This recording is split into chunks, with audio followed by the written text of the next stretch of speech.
bangsa SMK hebat, bermutu dan berkarakter kuat, berdaya saing dalam bekerja, tampil mandiri penuh cita.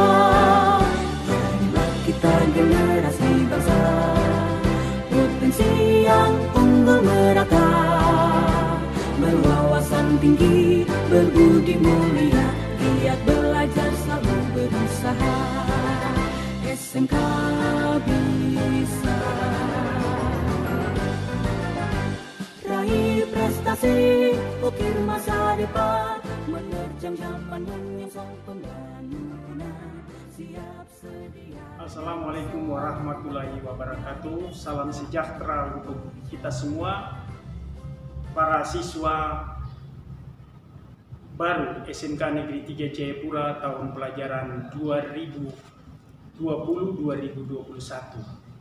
Hari ini kita jumpa dalam kegiatan pengenalan lingkungan sekolah, dan secara khusus saya akan membawakan materi sosialisasi tentang tata tertib siswa SMK Negeri 3 Jayapura di saat ini.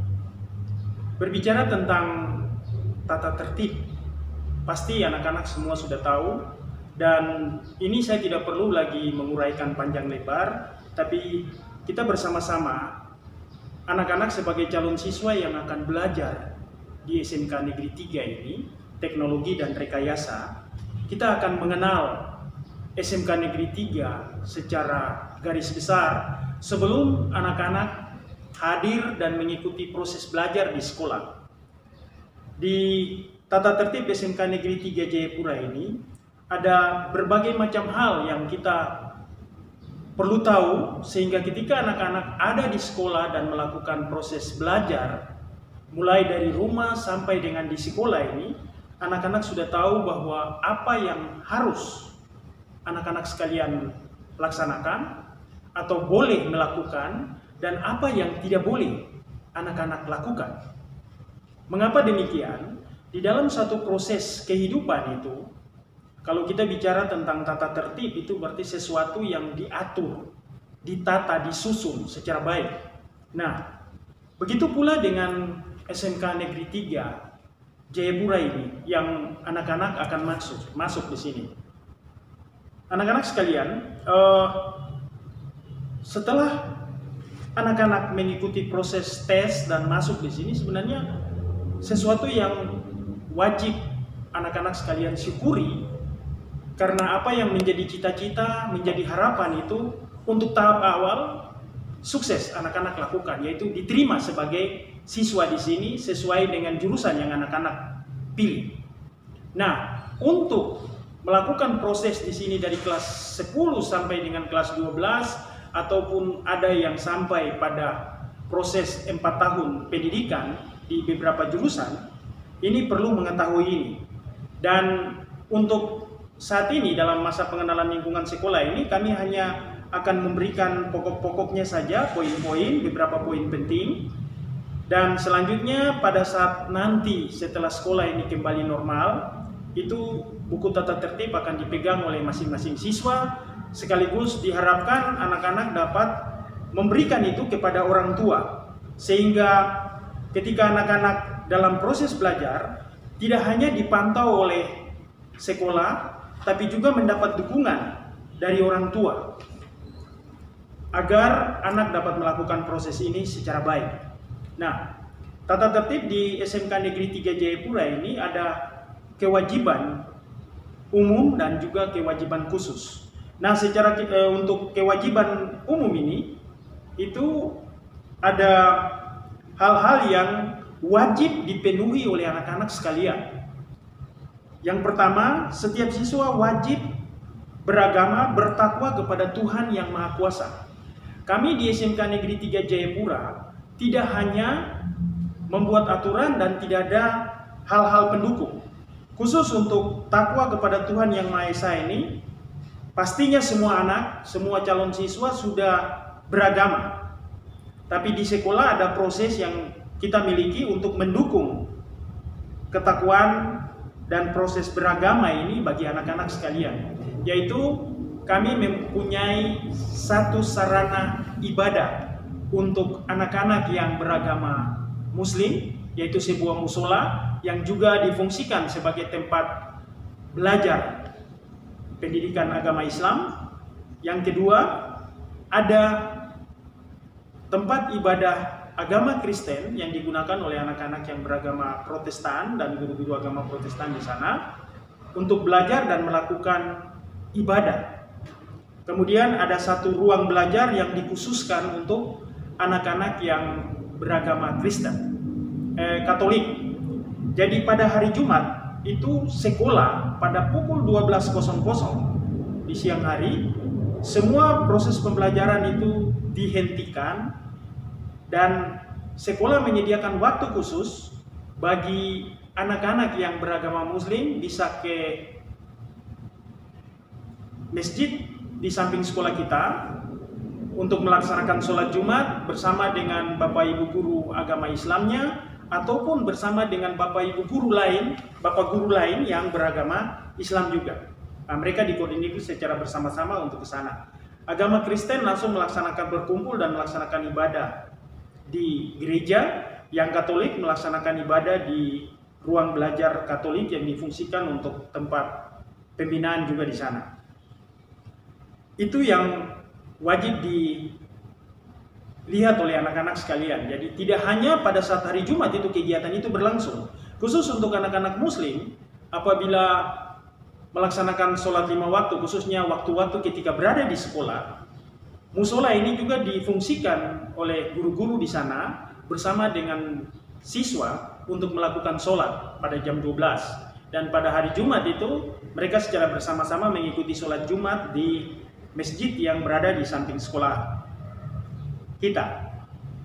Kemudian dari kewajiban umum itu harus ada memiliki rasa hormat dan santun kepada seluruh Bapak Ibu guru, kepala sekolah, staf tata usaha yang ada di sini. Semua anak wajib memiliki sopan santun. Kemudian anak-anak wajib menjaga seluruh fasilitas yang ada di sekolah ini, gedung, ruang belajar, peralatan bengkel, perpustakaan, tanaman-tanaman yang ada di sini yang memberikan kesejukan bagi kita, itu wajib dijaga oleh semua anak. Kemudian yang keempat, anak-anak wajib memelihara dan menjaga ketertiban, kebersihan, keindahan, 7K. Itu wajib untuk semua anak. 7K saya tidak usah uraikan karena anak-anak sudah tahu sejak dari SMP 7K itu seperti apa sudah dilaksanakan. Kemudian wajib mematuhi setiap anak siswa SMK Negeri 3 Teknologi dan Rekayasa wajib mematuhi aturan lalu lintas jika dia datang ke sekolah menggunakan kendaraan. Nah, ini harus diperhatikan baik oleh orang tua. Anak yang memiliki kendaraan seharusnya sudah memiliki surat izin mengemudi, yaitu SIM yang dikeluarkan oleh pihak yang berwajib. Yang berikut itu anak wajib memiliki wali di sini. Apabila berdatangan dari luar kota, dia harus punya wali di sini. Kenapa? Walinya harus ada untuk mendukung proses pembelajaran di sini. Ketika anak itu tidak ada, siapa yang wajib kita hubungi dan bagaimana anak ini kita bersama-sama melakukan pembinaan sehingga dia bisa tidak mengalami masalah ketika berada di sini. Ataupun ketika anak itu mengalami masalah, bisa dihubungi oleh wali kelas maupun langsung dibina oleh guru BK. Tetapi juga kami harus bekerja sama dengan orang tua untuk melihat keseharian anak-anak itu ketika berada di masyarakat ataupun di dalam keluarga. Berikut kita akan berbicara tentang, kalau tadi saya katakan kewajiban umum, ada kewajiban khusus. Kewajiban khusus ini harus dipatuhi oleh setiap anak, mulai dari rumah sampai ke sekolah ini. Misalnya, anak akan ada di sekolah ini untuk proses pembelajaran itu dia harus hadir 15 menit sebelum proses pembelajaran dimulai. Kalau anak itu yang kedua, jika anak tersebut tidak bisa hadir di sekolah, harus ada surat pemberitahuan dari orang tua atau wali kepada pihak sekolah. Dalam hal ini wali kelas ataupun kepada guru mata pelajaran yang hari itu anak tersebut tidak bisa mengikuti. Kemudian apabila anak itu sakit dan waktu proses penyembuhannya itu memakan waktu yang lama, itu harus ada surat keterangan dari dokter yang menerangkan bahwa anak tersebut harus beristirahat dalam beberapa waktu. Dan apabila anak tersebut, misalnya siswa, sakit dengan membutuhkan waktu proses kesembuhan yang sangat panjang, ya dengan terpaksa harus siswa tersebut mengambil cuti. Kemudian siswa secara khusus itu, kewajiban khusus harus mengikuti upacara bendera pada hari Senin. Nah, upacara bendera pada hari Senin di SMK 3 itu biasa dilaksanakan pada pukul 7.15. 7.15 anak wajib mengikuti upacara bendera. Dan apabila ada upacara-upacara bendera dalam rangka hari-hari besar nasional, misalnya ditunjuk untuk mewakili sekolah mengikuti upacara di luar sekolah, itu wajib anak tersebut mengikuti kegiatan-kegiatan demikian. Kemudian dari kewajiban-kewajiban khusus ini ada di sekolah kami di SMK Negeri 3 Jayapura, setiap anak itu wajib menggunakan seragam sesuai ketentuan-ketentuan dari sekolah. Pada hari Senin dan Selasa di sekolah kami wajib menggunakan seragam putih abu-abu. Pada hari Rabu wajib menggunakan pakaian pramuka. Hari Kamis menggunakan pakaian batik sekolah. Hari Jumat menggunakan pakaian olahraga. Untuk sementara di sekolah kami memperlakukan pembelajaran 5 hari dengan tata cara berpakaian seperti demikian. Nah, bukan hanya soal baju yang seperti itu atau pakaian yang berwarna seperti itu yang ditentukan setiap hari Senin, Selasa putih abu-abu, Rabu pramuka, Kamis batik, Jumat itu pakaian olahraga. Namun ada ketentuan khusus lagi bagi siswa putra, kaki celana dari setiap peserta didik itu adalah wajib 25 cm. Itu wajib kaki celananya. Jadi di sekolah tidak menerima siswa yang datang memakai pakaian yang pres-pres badan itu tidak ada di sini. Tapi anak-anak sekalian harus menggunakan celana sesuai ukuran. Untuk yang putri memakai rok itu, panjang rok itu harus 5 cm di bawah lutut. Kemudian tidak ada belahan di samping kiri atau kanan maupun di belakangnya.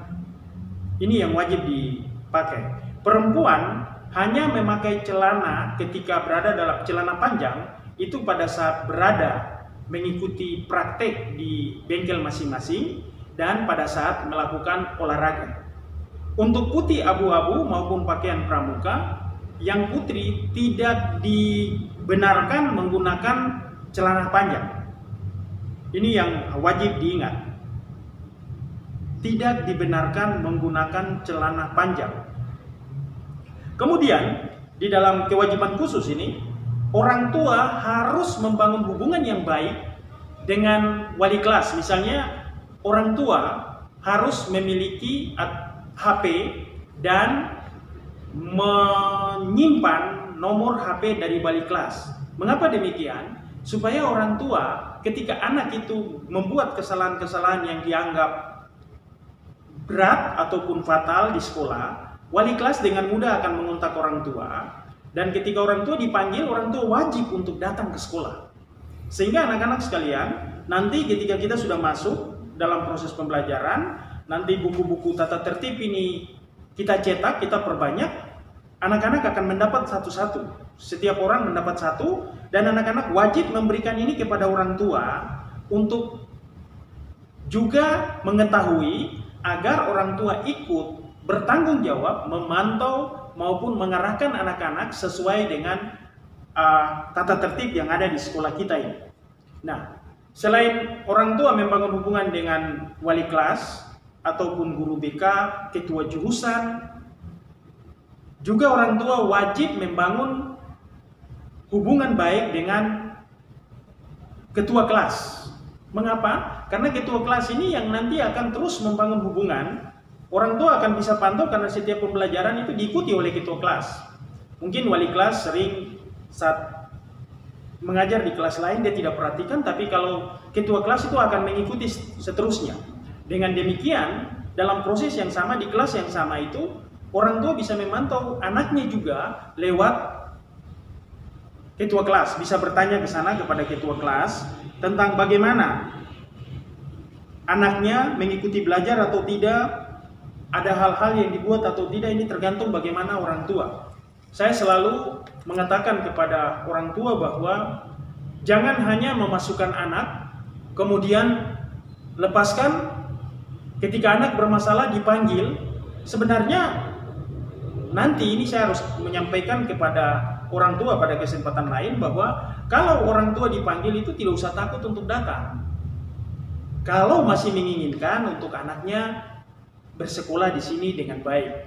Orang tua dipanggil adalah untuk kita bersama-sama membangun hubungan, kita membangun kerjasama agar bagaimana anak yang punya masalah ini, misalnya dia mengalami keterlambatan dalam proses belajar, apakah mungkin karena di rumah terlalu banyak bekerja, membantu orang tua sehingga anak ini tidak bisa belajar dengan baik.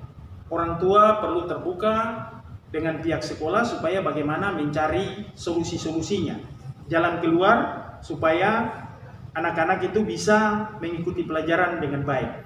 Jadi tentang seragam itu sudah, kalau pakaian praktek hanya dipakai pada saat jam praktek, dan itu tidak dipakai di ruang kelas, hanya pada saat berada di bengkel ataupun di lapangan. Kemudian pakaian olahraga bisa dipakai di halaman sekolah maupun di kelas hanya pada hari Jumat. Sementara hari-hari lainnya pakaian olahraga hanya dipakai pada saat anak tersebut di dalam jadwal tertera bahwa jam olahraga. Dan setelah jam olahraga selesai, anak bisa berganti pakaian dan kemudian mengikuti proses pembelajaran dengan pakaian seragam yang telah ditentukan. Contohnya, misalnya anak pada pagi hari Senin, dia berolahraga. Di hari Senin ada ketentuan bahwa anak wajib menggunakan pakaian putih abu-abu. Nah, pakaian putih abu-abu itu anak pakai, bukan sudah pakai dari rumah karena hari ini jam pertama olahraga, terus datang dari rumah dengan pakaian olahraga. Tidak demikian. Anak dari rumah yang guru pikir tahu adalah menggunakan pakaian putih abu-abu. Nanti setelah masuk di kelas, berhadapan dengan guru olahraga, kalau guru olahraga memberikan teori, itu silakan di dalam kelas menggunakan pakaian hari itu. Misalnya putih abu-abu, ya putih abu-abu. Kalau hari Rabu pramuka, ya pramuka. Tapi kalau guru olahraga bilang akan melakukan olahraga di luar, di lapangan, maka anak wajib menggunakan pakaian olahraga, silakan anak berganti pakaian. Ya, kemudian kita masuk ke tata tertib yang berikut, yaitu tentang presensi absensi, yaitu kehadiran siswa dalam mengikuti proses pembelajaran di sini. Jadi anak-anak perlu tahu bahwa di sekolah SMK Negeri 3 Jayapura ini sebenarnya anak-anak sudah sama seperti di menjadi mahasiswa nanti, karena anak-anak tidak tinggal pada satu ruangan, tapi anak-anak akan bergerak pindah sesuai dengan jam pelajaran yang ada. Sehingga ada anak yang bisa misalnya jam pertama kedua matematika dia ikut, tapi ketika jam ketiga keempat dia tidak mengikutinya, teman-teman ikut dan dia tidak ikut. Nah, ini yang tadi saya katakan bahwa orang tua perlu memantau anak paling tidak itu setiap minggu akhir pekan. Orang tua perlu bertanya kepada wali kelas, bagaimana Bapak Ibu anak saya mengikuti pelajaran dengan baik ataukah tidak. Yang kedua, dalam kehadirannya itu alfa sampai 3 ataupun 4 kali itu sudah pasti wali kelas akan memberikan panggilan. Ya, saya tidak usah bicara detail karena ini banyak, kita punya waktu yang singkat. Saya hanya menyampaikan ini tentang kehadiran di kelas itu wajib. Alfa 4 kali itu sudah panggilan orang tua. Kemudian 14 hari berturut-turut dinyatakan mengundurkan diri. Jadi kalau sampai anak 2 minggu tidak mengikuti pelajaran, ini harus wali kelas yang baik pastinya sudah memberitahukan kepada orang tua. Dan orang tua yang baik ketika ada laporan dari wali kelas berupa surat panggilan dan sebagainya, orang tua wajib ke sekolah untuk sama-sama kita menyelesaikan ini. Apakah ada di rumah mungkin tidak jadi masalah, tidak ada masalah, tetapi ketika anak di sekolah dalam proses ke sekolah itu mungkin gangguannya di terminal ataukah dengan teman-teman untuk megang di sana sini, ini yang perlu ditahu. Kemudian yang berikut tentang larangan. Nah, ini larangan ini banyak, ya. Siswa SMK 3 itu dilarang merokok di halaman sekolah. Dilarang merokok di luar halaman sekolah apabila masih menggunakan seragam sekolah. Nah ini, di awal tadi saya sudah bilang bahwa anak ikut bertanggung jawab menjaga nama baik sekolah. Kemudian untuk anak-anak yang masuk dan belajar di sini, setiap tahun saya katakan bahwa kalau masuk di SMK 3 terlalu salah. Kalau anak-anak bilang, bahwa saya masuk di SMK 3 supaya saya jago, bisa berkelahi, hebat jadi anak STM katanya. Nah ini tidak ada. Sudah beberapa tahun ini kami dari pihak sekolah, kesiswaan, Bapak Ibu guru, Bapak Kepala Sekolah, staf administrasi, kami semua berupaya secara perlahan-lahan membangun hubungan dengan orang tua, memberikan nasihat, arahan kepada anak-anak bahwa di dalam aturan sekolah anak dilarang untuk berkelahi secara pribadi maupun secara berkelompok atau secara bersama-sama. Nah, ini sering dan pernah terjadi. Tetapi 5 tahun terakhir ini tawuran yang dilakukan oleh anak-anak SMK 3 itu sudah semakin berkurang. Ya, kita harapkan untuk anak-anak tahun ini, anak-anak yang baik, yang punya cita-cita, punya harapan, dan juga anak-anak adalah merupakan anak-anak harapan dari bangsa dan negara untuk cita-cita bangsa ini mewujudkan masyarakat adil dan makmur. Itu berarti anak-anak harus belajar dengan baik. Ya, adik-adik sudah melihat contoh ketika tes sekian teman dan teman itu hari ini tidak bisa belajar, tidak bisa ada bersama-sama dengan anak-anak. Nah, dia tidak berkesempatan. Sehingga anak-anak yang berkesempatan ini tolong menggunakan kesempatan ini dengan baik. Kemudian pada saat guru menerangkan pelajaran, wajib anak fokus memperhatikan apa yang guru ajar, apa yang guru berikan. Kalau anak tidak mengerti, silakan bertanya pada Bapak Ibu guru. Itu adalah hak anak-anak sekalian untuk bertanya kepada Bapak Ibu guru, dan kewajiban Bapak Ibu guru untuk memberikan jawaban terhadap anak-anak yang belum mengerti terhadap topik ataupun pelajaran tersebut. Yang kedua, larangan ini anak-anak dilarang selain merokok, dilarang membawa obat-obat terlarang dalam bentuk apapun. Kalau kita di Papua ini, di tahun kemarin saya mulai dengar adanya sabu dan lain-lain. Tapi selama ini saya mendengar hanya ganja, alkohol. Sementara sabu dan lain-lain itu memang sudah ada. Saya sendiri mengetahui dari berita bahwa ada tersangka yang sudah ditangkap. Saya berharap anak-anak tidak menyentuh obat-obat terlarang seperti demikian. Kenapa? Ketika anak-anak berhubungan dengan narkoba, ganja ini, anak-anak sekali masuk di sana, itu anak-anak sudah terpenjara, ya. Anak-anak sudah dirantai, dibelenggu oleh narkoba sehingga tidak ada peluang untuk anak-anak bisa melepaskan diri. Nah, narkoba dan ganja serta alkohol ini, saya melihat bahwa sebagai wakil kesiswaan, saya melihat bahwa ini diakibatkan karena pergaulan mungkin anak-anak yang salah, ya, salah bergaul, salah memilih teman, terus berkumpul di tempat yang salah, berkumpul di waktu yang salah, maka akan terjadi hal-hal juga yang salah. Berkumpul di waktu yang salah itu seperti apa? Jam pelajaran anak-anak tidak belajar, kumpul di satu tempat, duduk rame-rame, pasti pertama merokok, yang kedua minum alkohol, yang ketiga mulai cari peningkatan ganja. Mungkin orang yang sudah berkecimpung dan pernah merasakan narkoba seperti sabu, mulai menceritakan pengalaman, anak-anak akan mencoba ke sana lagi. Kemudian HP boleh bawa, tetapi yang sangat dilarang dalam HP itu misalnya menonton gambar-gambar porno dari situs-situs yang tidak bertanggung jawab.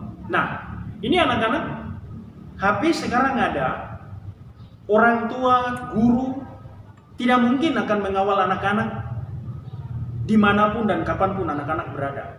Keterbatasan orang tua, keterbatasan guru itu ada, sehingga anak-anak tidak akan terpantau dengan baik. Nah, dilarang anak-anak menggunakan HP untuk melihat atau mengunjungi situs-situs yang tidak bertanggung jawab untuk menonton film-film porno, gambar-gambar porno, bahkan mungkin cenderung anak-anak sendiri membuat. Nah, kalau ini ketahuan, itu ada sanksi-sanksinya. Sebentar kita akan bahas tentang sanksi-sanksinya itu. Kemudian anak dilarang membawa alat tajam. Nah, kita SMK Teknologi dan Rekayasa pastinya ada bahan-bahan praktek yang dibawa, dan itu biasanya sekolah tahu. Misalnya jurusan mesin, jurusan las, ada besi yang mau dibawa, mau dibentuk jadi bahan praktek dan sebagainya. Itu kami tahu ukurannya. Nah, kalau sudah diruncing kasih tajam, terus kemudian kami bawa, ketika anak akan misalnya membawa pisau, kami akan konfirmasi itu dengan jurusan. Benar tidak hari ini anak ini dari jurusan ini membawa alat ini untuk sebagai bahan praktek, benar atau tidak? Kami akan cek. Apabila itu tidak benar, maka anak tersebut akan mendapat sanksi. Yang kedua, anak-anak sekalian, yang kedua itu bahwa menjadi siswa di SMK Negeri 3 Jayapura dilarang keras menggunakan memelihara jenggot, kumis, bertato. Nah ini, walaupun berjenggot, berkumis, bertato itu menjadi tren anak muda zaman sekarang, gaya. Dia bilang katanya style. Mau bawa di mana-mana itu, kalau tidak bertato, tidak berjenggot kurang bagus. Nah, tapi di kiam kami di SMK Negeri 3 dilarang. Kemudian anak-anak dilarang menggunakan pakaian atau membawa simbol-simbol yang tidak sesuai dengan sekolah ini. Misalnya memakai pakaian-pakaian yang tidak ada dalam aturan sekolah. Jadi pakaian yang bisa dipakai sesuai hari yang ada, ketentuannya itu silakan dipakai. Lebih dari itu anak-anak tidak diperkenankan. Nah, sekarang kita bicara tentang sanksi-sanksi anak-anak sekalian. Sanksi-sanksi ini sangat banyak, mulai dari sanksi tentang kelakuan, tentang perkelahian, tentang merokok, tindak asusila, itu semua ada sanksinya. Saya tidak bisa bahas satu-satu. Nanti anak-anak setelah diberikan ini, pokoknya saya mau sampaikan kepada anak-anak bahwa tentang kelakuan itu singkat saja saya kasih beberapa contoh. Jenis pelanggaran tentang kelakuan itu misalnya melecehkan kepala sekolah, melecehkan guru, melecehkan staf tata usaha. Nah, seperti contoh, guru menerangkan, anak menggunakan headset, terus kemudian mendengar lagu, goyang sendiri di belakang. Ini ada sanksinya.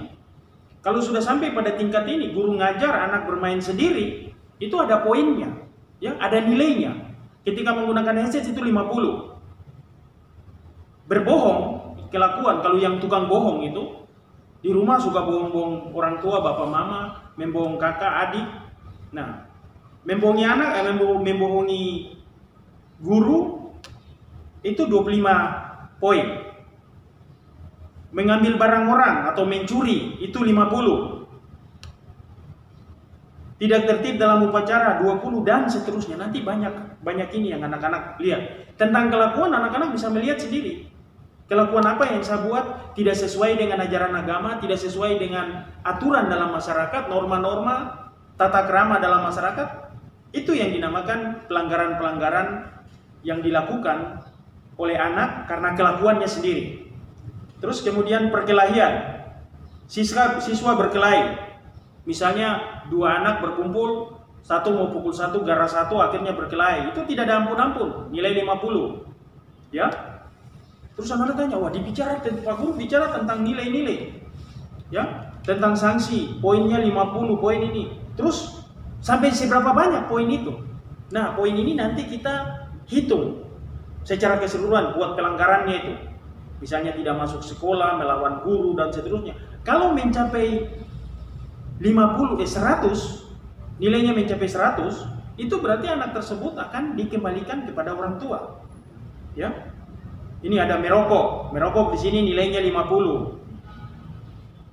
Menyimpan rokok saja 50, 20. Sementara merokok di lingkungan sekolah itu 50.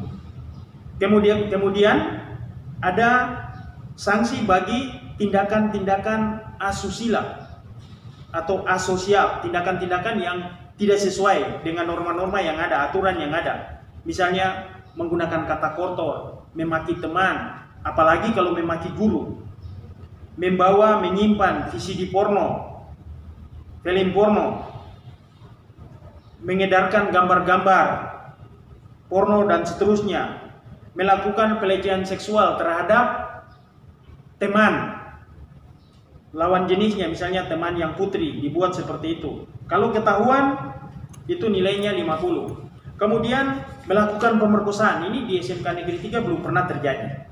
Dan saya terus berharap bersama dengan kepala sekolah, Bapak Ibu guru, hal-hal yang terlampau fatal ini anak-anak tidak akan melakukan itu. Walaupun anak-anak sampai sekarang ini kami belum menemukan anak yang melakukan itu, tetapi aturan ini tetap ada untuk melindungi anak-anak ketika belajar di SMK Negeri 3 Jayapura ini. Kemudian ada perbuatan kriminal anak-anak sekalian. Jadi ada perbuatan-perbuatan yang kalau sudah menyangkut kriminal itu kami di sekolah tidak lagi tangani. Kami mempersilahkan untuk misalnya kalau membawa narkoba, itu sudah termasuk kriminal, kami tidak akan lagi kami tangani. Kalau bawa dalam jumlah yang banyak, pernah kami bawa ke Polsek Habibura ataupun langsung kami melapor ke BNN. Nah, kalau sudah bawa narkoba ini, ganja dan seterusnya itu, anak tidak ada lagi toleransi, kami membawa ke BNN dan silakan BNN atur. Apabila dia harus kena pasal-pasal undang-undang hukum, ya itu diproses secara hukum. Sekolah tidak akan melihat lain. Yang kemudian tata tertib berseragam itu harus sesuai dengan waktu yang ada. Kemudian sepatu kami di sini SMK 3 itu harus sepatu hitam, yang harus sepatu hitam. Pakaian tidak boleh yang coret-coret ataupun yang sobek-sobek. Memang tren anak muda sekarang di luar ada celana jeans yang sudah disobek-sobek, memang dari pabrikannya sudah demikian. Tapi pakaian tersebut tidak boleh lagi dipakai di sekolah kami. Kemudian tindakan sosial, bolos, lari tanpa izin dari sekolah, meninggalkan jam pelajaran, guru lagi ngajar, minta izin keluar dan sebagainya, itu ada sekian banyak anak-anak sekalian. Nah, yang terakhir, dari tadi yang kita sudah berbicara tentang kewajiban umum, kewajiban khusus, terus sanksi-sanksi terhadap jenis-jenis pelanggaran yang ada. Sekarang kita lihat bagaimana skor atau nilai yang dicapai oleh anak tersebut. Jika anak itu mencapai nilai 25 dari pelanggaran yang dia buat sesuai poinnya, itu diberikan peringatan oleh wali kelas maupun oleh kesiswaan. Kalau poin 50, anak dikenakan skorsing selama 3 hari. Di skorsing itu berarti anak tersebut tidak boleh mengikuti proses pembelajaran selama 3 hari. Yang ketiga, apabila poinnya mencapai 75, siswa dikenalkan skorsing sebanyak 19 hari. Apabila yang keempat 25, 50, 75, yang keempat 100. Kalau anak telah mencapai poin 100, maka anak tersebut dari pihak sekolah mengembalikan anak tersebut kepada orang tua. Bagi siswa yang mengalami skorsing, ketika waktu skorsingnya berakhir, anak tersebut harus masuk di sekolah, diantar oleh orang tua, melapor kepada wali kelas, urusan, dan juga kepada kesiswaan bahwa anak tersebut siap lagi mengikuti pembelajaran. Nah, di sini ketika anak melapor untuk bersama orang tua siap untuk mengikuti pembelajaran, anak tersebut, siswa tersebut juga akan berada dalam pengawasan wali kelas dan guru BK untuk melakukan pendampingan, arahan supaya anak ini akan menjadi lebih baik. Demikian anak-anak sekalian, pengenalan awal tentang sekolah ini dengan tata tertib yang ada. Diharapkan nanti ketika anak-anak diberikan, kami di sini kenal dengan buku kuning. Nah, apabila anak-anak sudah memegang buku kuning ini, dibaca dengan baik, dimengerti dan dilaksanakan supaya apa yang menjadi harapan anak-anak secara pribadi cita-citanya itu akan tercapai, anak-anak menjadi kebanggaan orang tua, menjadi harapan bangsa dan negara. Belajarlah dengan semangat, jangan pernah menyerah sebelum cita-cita ataupun tujuan kita capai. Selamat belajar. menerjang zaman menyongsong pembelaan.